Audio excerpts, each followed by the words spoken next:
मित्रांनो नमस्कार. बघा, आपल्याला आज एका अशा व्हिडिओवरती बोलायचं आहे. एक असा आपल्याला विषय आज हाताळायचा आहे. बघा, तो म्हणजे खूप महाराष्ट्राकरता, महाराष्ट्राच्या हिताकरता महत्त्वाचा आहे.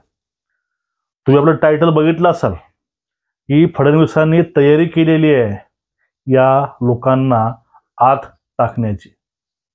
नेमकं प्रकरण काय, नेमकं अशी कुठली गंभीर गोष्ट आहे याचा विचार करणं हे गरजेचं वाटलं, ते पण विधान भवनामध्ये. त्यामध्ये बघा, ज्याप्रमाणे पाठीमागं राजकारण झालं द्वेषाचं, हे द्वेषाचं राजकारण मुळात मुळीच नाही. हा एक गंभीर विषय आहे. हा एक लोकशाही विषयी, संविधानाविषयी एक संवेदनशील विषय आहे. पाठीमागं अमित शहा साहेबांनी एक वाक्य बोललं, ते वाक्य कट करून दाखवलं गेलं आणि तसंच एक वाक्य देवेंद्र फडणवीसांचं महाराष्ट्रामध्ये व्हायरल होतंय. मग जे ह्या गोष्टी आहेत, ह्या जे नेरेटिव्ह, फेक नेरेटिव्ह पसरणं आहे, हे तर यांच्या पाचवीलाच पुजलंय.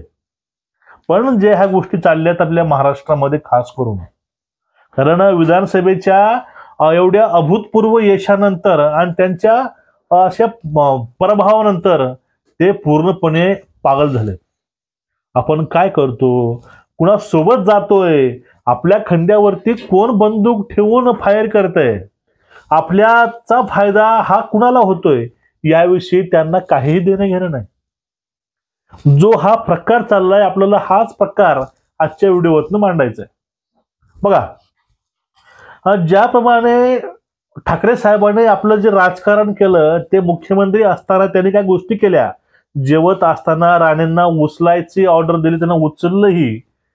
सगळं राणावत असतील, राणा दाम्पत्य असेल, म्हणजे हनुमान चालीसा म्हणण्या वाचून कुणाला अटक होऊ शकते, ही प्रथमतः महाराष्ट्राला, भारताला प्रथमतः ओबाटाच्या मुख्यमंत्री असताना हे पाहायला मिळाली होती. कारण आपल्या देशामध्ये राहून आपल्या देवांची आपण हनुमान चालीसा किंवा कुठला श्लोक म्हणू शकत नाही, एवढं दुर्दैव काय असतं हे त्यावेळेस पाहायला मिळालं होतं.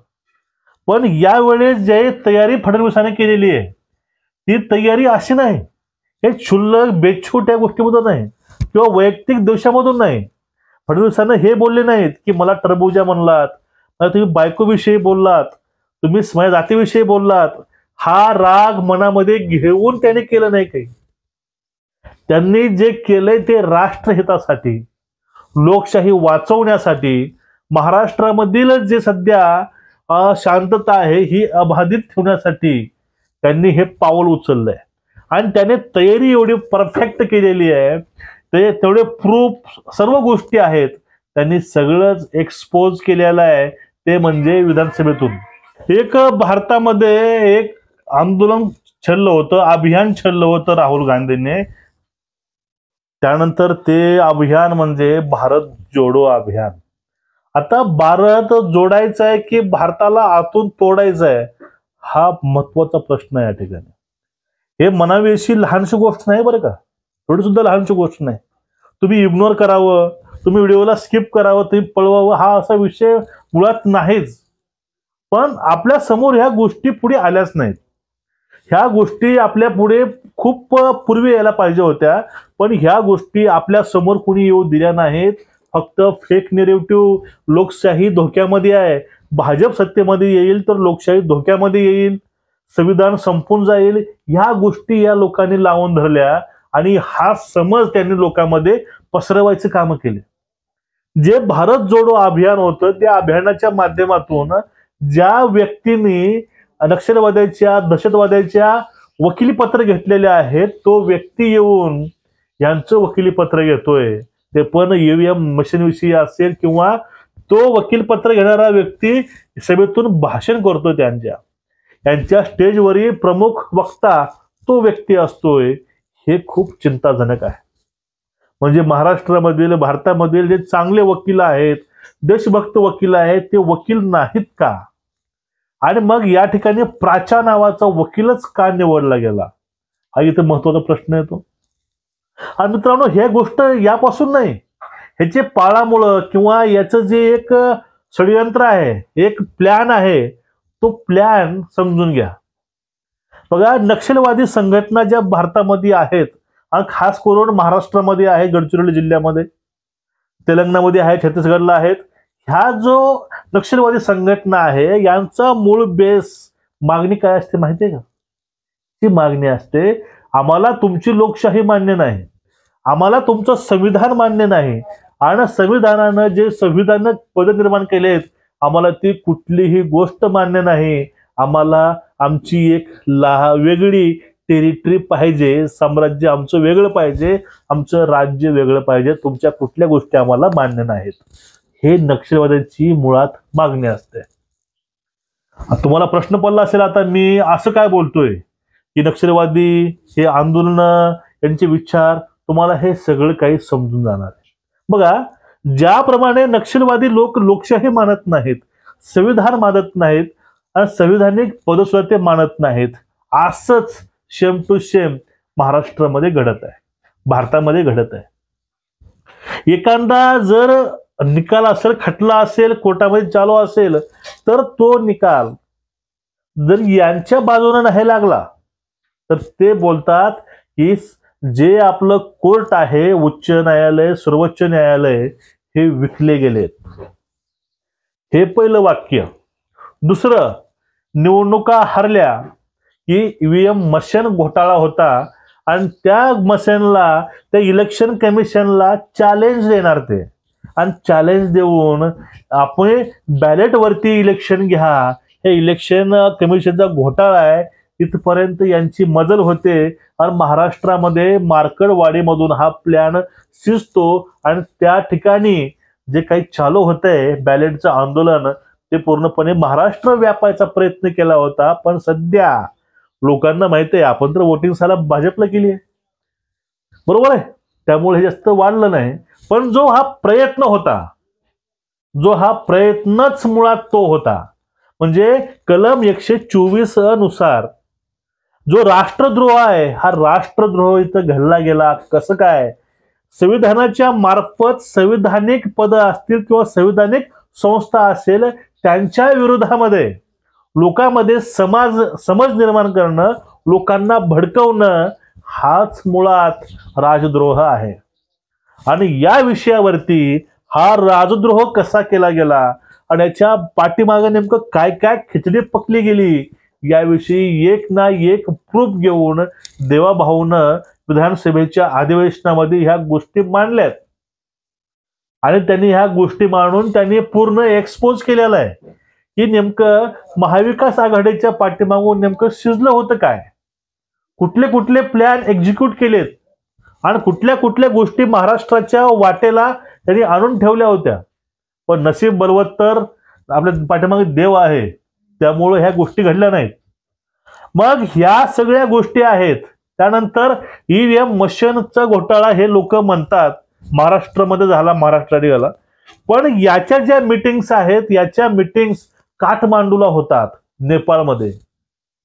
मॅटर महाराष्ट्राचं, याची चर्चा महाराष्ट्रामध्ये, भारतामध्ये न करता याविषयी चर्चा, याविषयी मीटिंग्स, याविषयीची पुढली प्लॅनिंग ते होते म्हणजे काठमांडू, नेपाळमध्ये. मग नेमकं ह्या मीटिंग बाहेर ऑर्गनाइज करतं कोण, राजद्रोह करतं कोण? जर महाविकास आघाडीचा यामध्ये काही संबंध नाही तर मग यांच्या खांद्यावर बंदूक ठेवून गोळ्या घालायचा प्रयत्न करतंय कोण? लोकशाही संपवतंय कोण? संविधान संपवायच्या गोष्टी करतात कोण आणि संपवतंय कोण? ह्या सगळ्या गोष्टीचा उलगडा देवाभाऊनं या विधानसभेमध्ये स्पष्ट आणि प्रूफ सहित, विश्लेषणासहित, घटनेसहित त्यांनी मांडलेला आहे. तुम्ही तो एक वेळेस व्हिडिओ बघून घ्या, तुम्हाला कळून जाईल की नेमका फेक नेरेटिव्ह कसा असतो आणि लोक हा नेरेटिव्ह पसरवायचा प्रयत्न कसा करतात, तुम्हाला त्यातून कळून येईल. पण निवडणुका जिंकण्याकरता आपण कुठल्या स्तराला चाललो आहोत? आणि एवढंच नाहीये,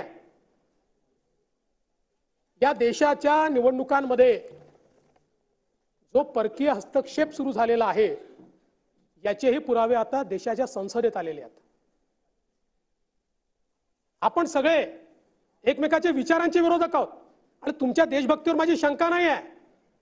पण दुर्दैवाने आमचे विरोधक आपला खांदा कोणाला तरी बंदूक ठेवायला देत आहेत याचं मला दुःख आहे. आपला खांद्यावर कोण बंदूक ठेवताय याचा देखील कधीतरी विचार केला पाहिजे. आणि म्हणून मी नानाभाऊ भारत जोडो आंदोलनावर बोललो होतो. माझ्यावर काही लोकांनी टीका केली. आज पुराव्यासहित सांगतो, भारत जोडो आंदोलन जे काही भारत जोडो अभियान, आंदोलन वेगळं, अभियान सन्माननीय नेते राहुल गांधीजींनी जे सुरू केलं, मी त्या ठिकाणी सांगितलं होतं की या अभियानात कोण आहे जरा बघा. या देशामध्ये आपण नक्षलवादाच्या विरुद्ध लढाई पुकारली. नक्षलवादी काय करतात? नक्षलवादी भारताच्या संविधानावर आमचा विश्वास नाही, भारताने तयार केलेल्या लोकशाहीवर आमचा विश्वास नाही, भारतीय संविधानाने तयार केलेल्या कुठल्याही संस्थेवर आमचा विश्वास नाही, आणि म्हणून आम्हाला पॅरलल राज्य तयार करायचे. आणि ज्यावेळी देशामध्ये या नक्षलवादाच्या विरुद्ध एक मोठी लढाई सुरू झाली आणि मोठ्या प्रमाणात आम नक्षलवादी हे संपायला लागले, नवीन भरती कमी व्हायला लागली, त्यावेळी हा जो काही नक्षलवाद आहे हा शहरांमध्ये सेफ हेवन शोधायला लागला. आणि मग तेच विचार अराजकतेचे हे आमच्या मुलांमध्ये रोपित करायचे. आणि विशेषतः आपण सगळे त्यातनं गेलो आहोत. आपलं जे 16व्या 17व्या वर्षापासनं 27-28व्या वर्षापर्यंत जे वय असतं, हे वय एक प्रकारे असं असतं की ज्याच्यामध्ये प्रत्येक गोष्ट नाकारतो माणूस, कारण ती समज नसते. त्यामुळे कुठल्याही गोष्टीत रिव्होल्यूशन, एक क्रांती झाली पाहिजे, अशा प्रकारची मानसिकता या वयातल्या प्रत्येकाची असते. त्याचे क्रांतीचे मार्ग वेगळे असतात. पण या वर्गाला पकडून यांच्यामध्ये अराजकाचं रोपण करायचं, याकरता फ्रंटल ऑर्गनायझेशन तयार झाल्या, ज्या फ्रंटल ऑर्गनायझेशनचं पॉप्युलर नाव, आणि आम्ही नाही केलं हे पॉप्युलर नाव, म्हणून मी 2012चे कागद घेऊन आलो आहे. म्हणून राष्ट्रहितासाठी, देशहितासाठी जो पक्ष जगतोय, काम करतोय, जे काही लोक आहेत, जे काही संघटना आहे, त्यासोबत आम्ही काम करतो किंवा त्याच्या पाठीमागे कुठतरी आमचा एक खारीचा वाटा आहे याचा अभिमान वाटतोय.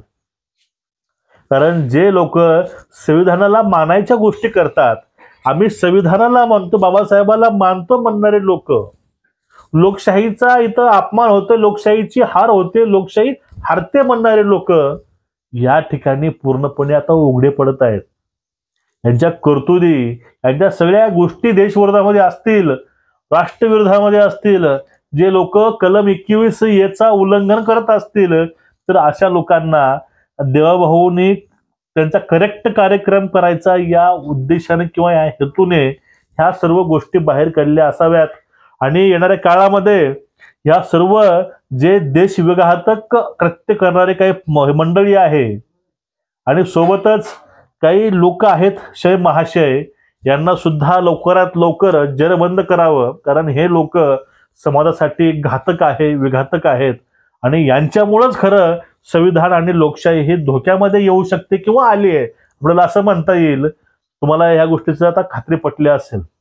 आणि म्हणूनच यावेळेस जो देवाभाऊचा 2.0 रिटर्न आहे तो खूप खतरनाक असणार आहे. आणि ते देशातून नसून ते फक्त राष्ट्रहितासाठी एक कणखर व्यक्तिमत्व आणि कणखर असे स्ट्रॉंग निर्णय येणाऱ्या काळामध्ये घेणार आहेत, त्यातून असं वाटतं. तुमचं एकूणच या विषयावरती मत काय आम्हाला कळवा. चॅनलला सबस्क्राईब करा, व्हिडिओ जास्तीत जास्त शेअर करा, कारण चांगले व्हिडिओ तुम्ही शेअर करत नाही, लोकांपर्यंत ही माहिती पोहोचत नाही, हीच मोठी शोकांकिता आहे. त्यामुळे व्हिडिओ शेअर करत चला. उद्या भेटूया परत एका नवीन विषयासोबत, एक नवीन मुद्दा घेऊन. तोपर्यंत सर्वांना राम राम, जय हिंद, वंदे मातरम, जय शिवराय, जय भीम.